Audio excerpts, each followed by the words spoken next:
উন্নত চিকিৎসার জন্য বিএনপি চেয়ারপারসন ও সাবেক প্রধানমন্ত্রী খালেদা জিয়াকে লন্ডনে নেওয়া অনিশ্চিত হয়ে পড়েছে। এখন পর্যন্ত তার শারীরিক অবস্থা এয়ার অ্যাম্বুলেন্সে নেওয়ার উপযুক্ত নয়।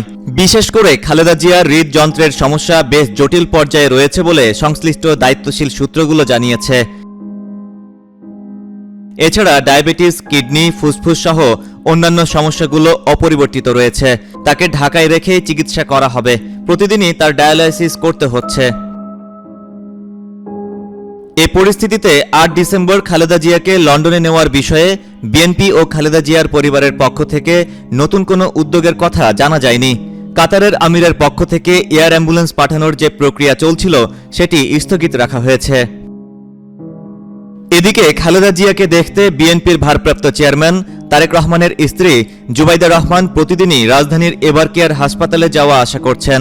বিএনপির কেন্দ্রীয় স্বাস্থ্য বিষয়ক সম্পাদক ও চিকিৎসক রফিকুল ইসলাম বলেন, ম্যাডামের চিকিৎসায় মেডিকেল বোর্ডের সদস্য হিসেবে ডা জুবাইদা রহমান চিকিৎসক দলের সঙ্গে যুক্ত হয়ে ম্যাডামের চিকিৎসার দেখভাল করছেন।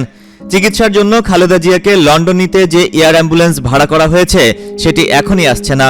৮ ডিসেম্বর পর্যন্ত বিএনপির পক্ষ থেকে এয়ার অ্যাম্বুলেন্স ঢাকায় আসার কথা বলা হয়নি।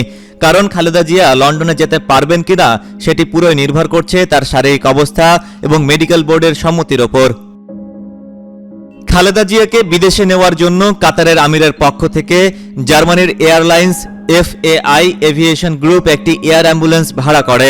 নিয়ম অনুযায়ী FAI এভিয়েশন ৬ ডিসেম্বর ঢাকার হযরত শাহজালাল আন্তর্জাতিক বিমানবন্দরে অবতরণ ও উড্ডয়নের জন্য কর্তৃপক্ষের অনুমতির জন্য আবেদন করে। সে অনুযায়ী এয়ার অ্যাম্বুলেন্সটি বিমানবন্দরে নামার অনুমতি পায়, কিন্তু এর পরে এ সূচির পরিবর্তন হয়। বেসামরিক বিমান চলাচল সূত্র জানায়, গত ৬ ডিসেম্বর FAI এভিয়েশন গ্রুপ যে আবেদন করেছিল তাতে মঙ্গলবার ঢাকায় অবতরণ এবং পরদিন বুধবার লন্ডনের উদ্দেশ্যে ঢাকা ছাড়ার সূচি চাওয়া হয়েছিল। ৮০ বছর বয়সী খালেদা জিয়া দীর্ঘদিন ধরে হৃদরোগ, ডায়াবেটিস, আর্থাইটিস, লিভার সিরোসিস, কিডনির জটিলতা সহ নানা শারীরিক জটিলতায় ভুগছেন। শ্বাসকষ্ট দেখা দিলে গত ২৩ নভেম্বর দ্রুত তাকে এভারকেয়ার হাসপাতালে নেওয়া হয়। মেডিকেল বোর্ডের দেশি বিদেশি বিশেষজ্ঞ চিকিৎসকের তত্ত্বাবধানে সাবেক এই প্রধানমন্ত্রীর চিকিৎসা চলছে।